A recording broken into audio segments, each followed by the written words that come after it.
Você, mulher, se sente numa solidão acompanhada? Se sente sozinha numa relação a dois?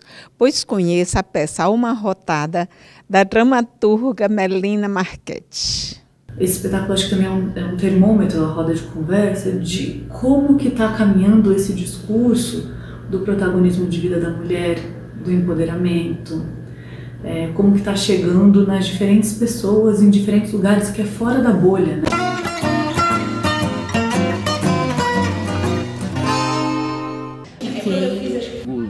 Sobre essa invisibilidade da mulher, e a gente acha muito importante trazer isso para a margem, né? Que é onde acho que essa cultura acontece e que não tem visibilidade nenhuma. A gente trazer esse diálogo na comunidade de uma forma mais transparente, mais visível. Trouxe várias emoções, né, no decorrer, né, a gente se vê, né, enquanto mulher também, né, e trouxe um despertar, o quanto que a gente muitas vezes repete, né, comportamentos, né, nessa condição de mulher, o quanto que a gente vai abarcando tantas coisas, né, na nossa vida cotidiana e não se percebe, né, no cuidado com o outro, né, nos esquecendo muitas vezes de nós mesmas. Eu, como mulher, em algum momento me identifico nesse espetáculo.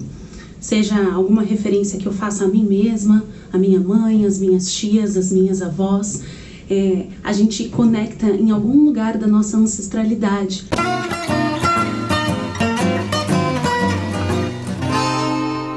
Melina Marchetti, fala aí pra gente, como é que começou o seu interesse pela arte? Nunca teve um momento em que eu não soubesse que eu iria ser atriz. Eu sempre, assim, desde pequena, eu lembro que eu falava para minha mãe, e aí eu assistia. Minha mãe foi uma pessoa, acho que começou muito por ela também, porque ela sempre foi uma pessoa que me levou muito, sabe? Para ver, ainda que não tivesse condições, sempre tentava um lugar que passasse um filme, a gente ia, lugar que tivesse peça, a gente ia, ela sempre incentivou. Então eu acho que foi um lugar que foi pegando junto, e eu nunca disse para ela que eu queria ser outra coisa. E já premiada com prêmios com Alma Rotada, que é um espetáculo que fala da solidão acompanhada. Como é que surgiu a ideia do espetáculo? Eu brinco que começou na minha adolescência, porque quando eu tinha uns 15 para 17 anos eu encontro uma frase, a internet já estava vindo, né? Porque eu sou da época que não tinha internet, a internet foi entrando. A internet já estava vindo e eu vi uma frase que era: é preciso ser mulher por muitos anos para desaprender a se desculpar pelo que te ensinaram. E Nossa, é bem forte. E a autoria é desconhecida. Até hoje a gente não sabe a autoria. Mas essa frase ficou gravada em mim. Eu olhei aquilo, falei, gente, e salvei. E essas questões, né, dentro de relação, principalmente relação de gênero, né, desigualdades, desde divisões de tarefa até cobrança e tudo mais, sempre me incomodaram de uma forma ou de outra. E aí eu guardei essa frase, fui escrevendo coisas, pensando, né, fui estudar teatro, enfim, a vida foi fluindo. Quando eu estou com uns 23 anos, mais ou menos, eu encontro um livro que chama Fio das Miçangas, de Mia Couto, que é um autor moçambicano. E é engraçado porque é um autor, né? Uhum. E eu acho que é um dos poucos autores que escrevem personagens femininas que vão ser profundas, vão ser interessantes, sabe? Ainda que ele seja duro, porque ele vai falar de um lugar de secura, de dor, de como o masculino enrijece esse feminino, né? O masculino no sentido do machismo, né? De como enrijece esse feminino, mas ainda assim ele tem uma poesia para falar e ele traz mulheres que são 3D, sabe? E aí encontro esse livro, Fio das Miçangas, e falo, gente, esse material, vou pensando em outros materiais e até que 2018 chega o momento desse projeto nascer, assim. Então acho que ele foi, foram mais de 10 anos desse projeto aí nascendo e eu pensando e refletindo sobre, e aí inaugura uma pesquisa mais vertical dentro desses temas, né? Solidão, os tipos de solidão da mulher, então a solidão acompanhada nos relacionamentos, o amor romântico, como que tudo isso vai fazer com que a gente viva em lugares que a gente deixa de ser protagonista da nossa própria vida. E foi aí que eu comecei a verter esse espetáculo Muito fortes que acontece com a gente. Então, tem muitas mulheres que se anulam nessa solidão a dois. Sim. Quer dizer, termina que ela está só, ele não, ele vai para a rua. Né? Exato. E muitas ficam deprimidas, e aí fica como que natural, e não é. A gente sabe que não é natural você viver uma relação que anula a sua vida. Sim. E você está trazendo isso, você sente dentro do mundo do teatro, você sente o machismo, você sente nas relações de trabalho?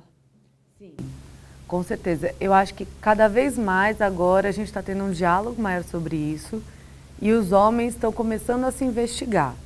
Mas tem muito. Acho que a nossa profissão, apesar de ser, eu brincar, uma bolha que já vem debatendo isso há um tempo, ainda nas atitudes, no dia a dia, em quem você convida, como você monta a equipe, isso fica muito presente, né? É o homem que sempre vai chamar um homem para trabalhar, para fazer a técnica, para fazer, ocupar os cargos finais, né? Os cargos de decisão. Então, ainda é uma coisa que tem que ser muito olhada, e debatida e redebatida. Dentro de como a gente faz algumas montagens, algumas coisas que vão espizinhar, né? Algumas construções cênicas que vão espizinhar o feminino, em vez de trazer um outro tipo de abordagem, outro tipo de olhar. Sim. Eu ainda encontro bastante, tanto no teatro quanto no circo. E acho que principalmente quando a gente começa a trabalhar com comicidade. Ainda tem essa ideia de que é o homem que faz rir, eu sei que muita gente já fala sobre isso, mas é real, assim, é uma coisa que não tem como a gente não esbarrar.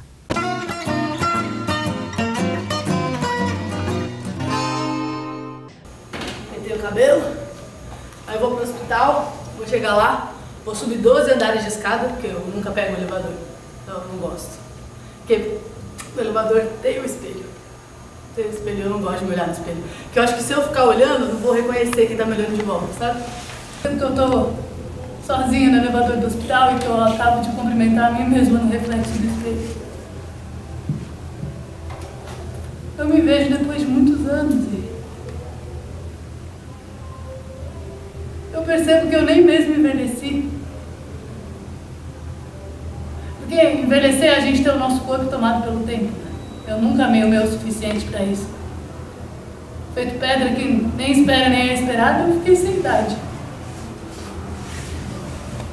Eu me olho no espelho e eu percebo que eu ainda tenho curva, eu tenho quadril, eu percebo que eu tenho corpo, eu lembro de quando eu gostava de dançar, o vestido preto, aquele vestido preto. Então, eu me dou conta que o preto combina com os meus olhos escuros, não é? Aí eu percebo que o luto me cai bem. Oxalá, marido, você morra o quanto antes pra poder voltar a usar aquele vestido. É isso, porque no funeral eu tenho certeza, vai ser assim. O andar estudado, o passo altivo, o queixo empinado, o nariz levantado, que é pra lágrimas se demorar.